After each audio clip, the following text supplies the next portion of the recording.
Hi, I'm Deb Crow, and welcome to Season 2 of the Heart-Centered Leadership Podcast. This is a podcast where we connect, learn, and laugh together with strong leaders from all over the globe. Here, you will learn from peers you haven't even met yet. You will gain new tools to add to your leadership toolbox, because whether you're a C-suite executive or a first-time entrepreneur, we all contend with challenges, and there's always room for improvement if we choose to seek it. So please, pull up a chair and listen in. This is the Heart-Centered Leadership Podcast. Welcome back to Imperfect, the Heart-Centered Leadership Podcast. I'm very excited to introduce my guest today. Her name is Jenny Pte, and I'm so delighted that she wanted to be on the show. She is an International Coaching Federation Associated Certified Coach, and she also runs her own coaching practice. What I love about Jenny is she's also a qualified lawyer in the UK, Singapore, and Malaysia. She's very passionate about coaching introverted individuals to align their lives with their core values and purpose, and helps them to enable this to live fully and joyfully. So I couldn't think of a better fellow coach to have on the show. So Jenny, welcome. Hi, Deb. Thanks for having me. And that's a very nice summary of my life. Do I still need to be on the show? Absolutely. Lots of great questions. And okay. I've done my due diligence and my research, and I'm excited to have a conversation with you. So I'm going to jump into my first leadership question. I'm always intrigued because I'm also on what I like to call part 2 of my life. So you did your schooling and became a lawyer, and you've transitioned to a coach. Share with us a bit of the backstory of what led you to do that, or are you still actually fulfilling both roles in your career right now? Okay, so Deb, how much time do I have? No, just kidding. So the lawyering part, that is the intellectual stimulation. And so I would call that's my head telling me what to do. The coaching part is more of a heart-driven passion.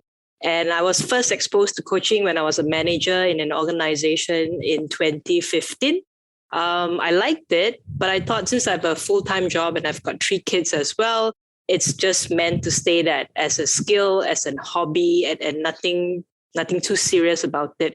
Deb, I'm a Christian, so I believe that this is what God has placed in my heart at that time. But, the rational, intellectual me said, no, you got to be kidding. So I pushed that away. Only possibly about 3 years later in 2018, the desire to start my coach training, to train to be a coach, and eventually to start my business came up so strong that every time I told myself, no, I'm not going to do it, I felt this loss, almost a sense of grief. And it didn't make sense because I didn't even do anything yet. So why did the feeling of grief or loss come up? So I knew that was something I couldn't push away. So I did the research. I looked for schools here in Singapore where I'm based.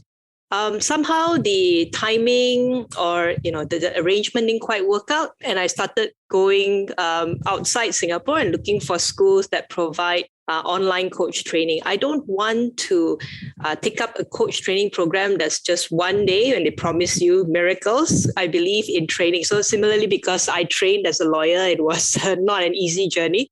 So likewise, I in my mind, I was thinking, if I want to do this, I want to do this well. I want to do this right.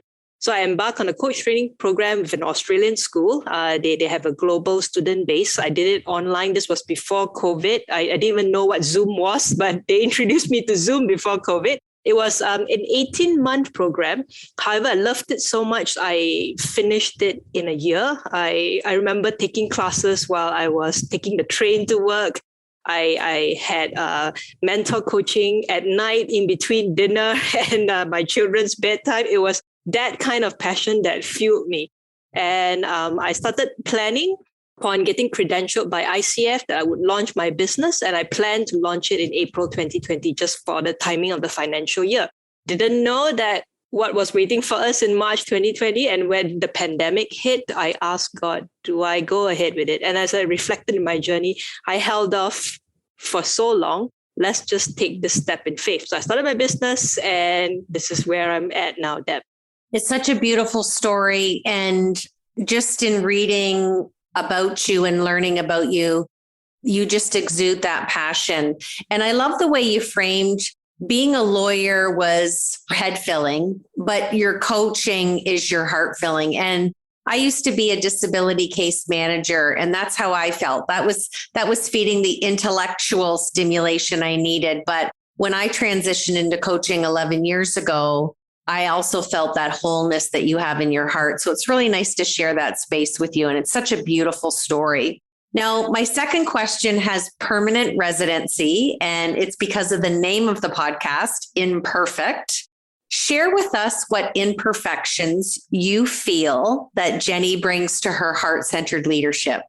Wow. I could play on the word. So you're saying imperfect, right? So I jokingly tell others, and I think my kids still don't believe me, I'm a recovering perfectionist. They don't believe me because they still feel I'm a perfectionist. And yes, that is something I'm very well aware of. And it came up even more during the coach training program when my mentor coach told all of us, you are now all coaches. Can you just say aloud, I'm a coach? I struggled with that because I felt I can't be a coach. I just started training. I'm not good enough. So, there's some similarity, tie-ins to imposter syndrome at that time as well.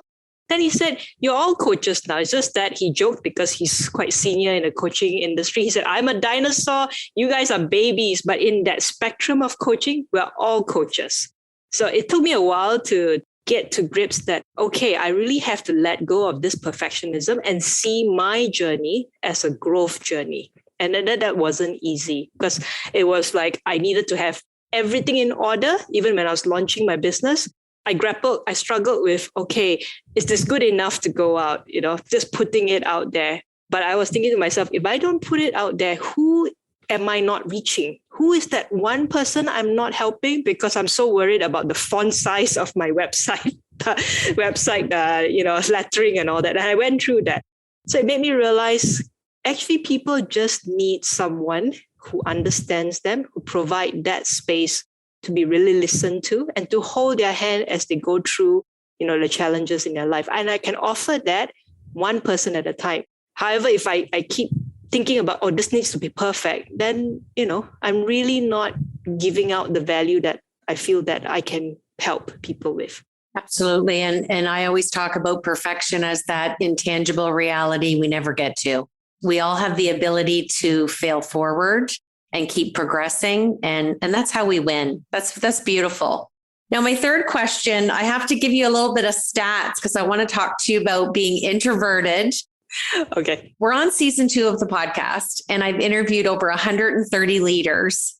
And I must share with you that the heart-centered leaders that I have found around the globe or who have been referred to me, I would say 75% of them that have been on this show are introverted. So my question for you is, how do people that are introverted, how do they show up in this noisy world? Good question. And it is true. There's a misconception that introverts are shy and, antisocial and really bad at building good relationships. The truth is that's the opposite. We take pains to build good relationship, whether professionally or personally. So it's not surprising that your stats. And I believe that a lot of introverts who are at senior leadership positions have learned the art to be extroverted or have extroverted traits when required to really show up and tell the mission and the vision of the organization. And how you do that is how they really relate to their passion, to the sense of purpose. So if they believe that their organization's mission, nothing will stop them from speaking out about it. That's what I learned as I discovered more about my introversion, that if I'm really passionate about something, that's why I'm connecting with you, Deb, to say, my story and to talk and to encourage introverts. It doesn't mean that just because you're not as loud or as assertive and extrovert, you are less valued. It's just, dig deep to what is your passion? What is your purpose? What is that story? And if you believe so strongly in it, nothing will hold you back. So there are times that we put ourselves out, we show extroverted traits. Right after that, you need your time to go back into yourself, to recharge and to get refreshed. So a tip that I tell some of my clients is that if you really need to do a big presentation, attend an important meeting with a lot of people, or even go to parties, tell yourself, I can do this for 3 hours. And after that, I know I can go home. There's nothing wrong. So sometimes they benchmark themselves to their extroverted friends who just want to carry on talking, or their extroverted colleagues. It's okay to say, I'm willing to spend time with you up to, X number of hours. After that, I really got to go, and it's fine. And I think people nowadays understand more, even extroverts, because of the pandemic. They are slowly realizing how good it is to actually have time alone with yourself to reflect. Well, and I just want to add one kind of mood point to that is doing the podcast. People automatically think if you do a podcast that you're an extrovert or you're super outgoing or even gregarious. I'm an introvert. And I love the way you frame that. I always know and look at the amount of hours that I will need to be, whether it's doing a podcast with a client, going to an event. And I am that thinker like you, that thought leader, and we need the time alone to recharge. So it's just interesting how people may see you in one light, but they don't really realize that you're an introvert. And there's many of us in the world. So interesting.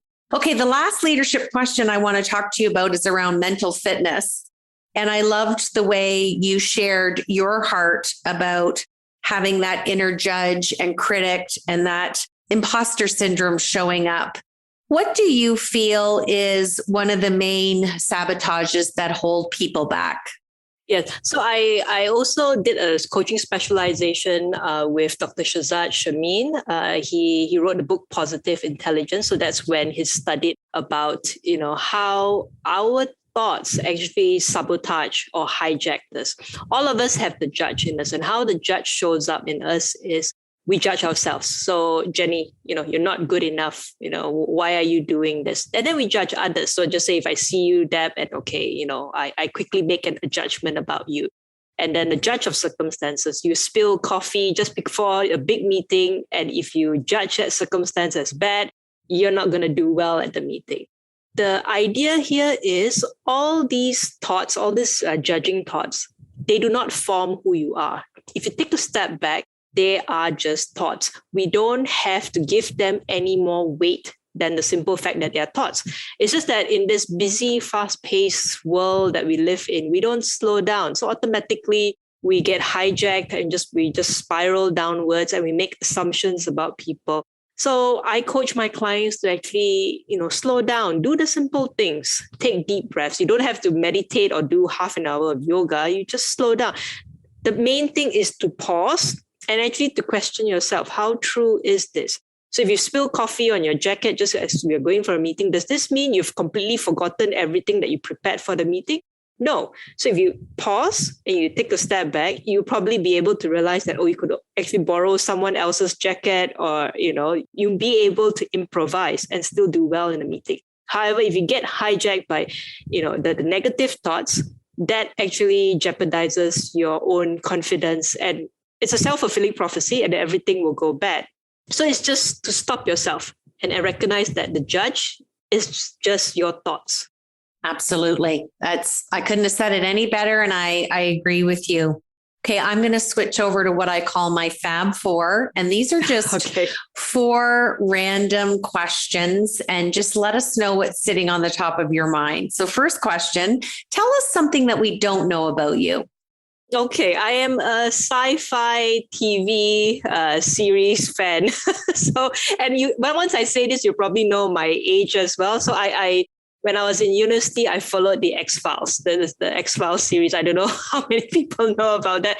And a few years ago, for a Mother's Day present, my husband bought me the whole box set, and I was over the moon. So it's not your typical Mother's Day present, but when he bought me the box set of X-Files, I was like, okay, this is my gift. Everyone stay away from me. I'm going to watch my X-Files shows. Yeah. Well, and that's another thing that us introverts do. When we find a show, we binge watch it, and now you can do it on repeat. And that's a great Mother's Day gift. That's awesome. Thank you. Okay, second question. If I could grant you one wish for the world right now, what would it be? Okay. I don't want to make this sound so cliche, but I want COVID-19 to not be with us anymore. I've seen so many families separated just because we cannot visit them. And likewise, my parents, my family, they're in a different country right now. And I've not seen them for the past 2 years. I mean, as a Christian, I believe somehow there is a greater reason behind this, although I don't know what it is. I just wish that the pandemic would not be with us right now. Yeah. My heart is with you on that comment. I just had a relative get married and I hadn't seen my own brother in 2 years. And it's very emotional when, things as they open up, we get to reunite with our loved ones. So I hope that you get to reunite with your family soon and certainly feel your heart on that. My third question is, share with us a book that you have read that really changed your life. You would think I would say Susan Cain Quiet. That's a great book. I would recommend people to read Susan Cain Quiet. This is the small little book that I read when I was going to start my business. It's called Feel the Fear and Do It Anyway. It's by the late Susan Jeffers. And it's just a small little book, I think less than 200 pages, but it's amazing. Basically, it would just tell you that what she wrote was that your fears are never going to go away. And if you keep waiting for your fears to go away, you're never going to do anything. However, if you face your fears, take that one step. You soon realize that there's nothing to be afraid of, at least that old fear. You probably get new fears, but because you've taken that step, you just keep taking that step one day at a time. And that made me think like, okay, I got to face my fear. And that small little book really encouraged me when I was starting out my coaching business. Well, those are two great books. I share in the love and have read them both. And I think there's so much power in hearing the authenticity and transparency from your heart. Just because we coach doesn't mean that we don't have fears. We just know how to keep going and we always act on what we're going to do. Why delay? Because tomorrow is never promised. So I love that. I'm so delighted that I've met you and I want to keep in touch. I have a heart-centered leadership quality poster that we now have in 8 languages. And I know that you are working your way around the globe with your coaching practice. So I'm going to send that to you to share in goodwill.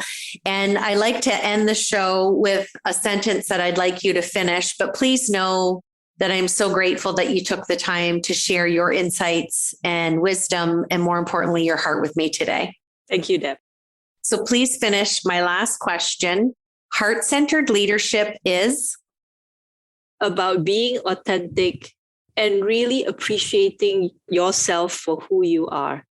Especially women, we tend to be very hard on ourselves. And women leaders, I think in this day and age, we put up this strong front.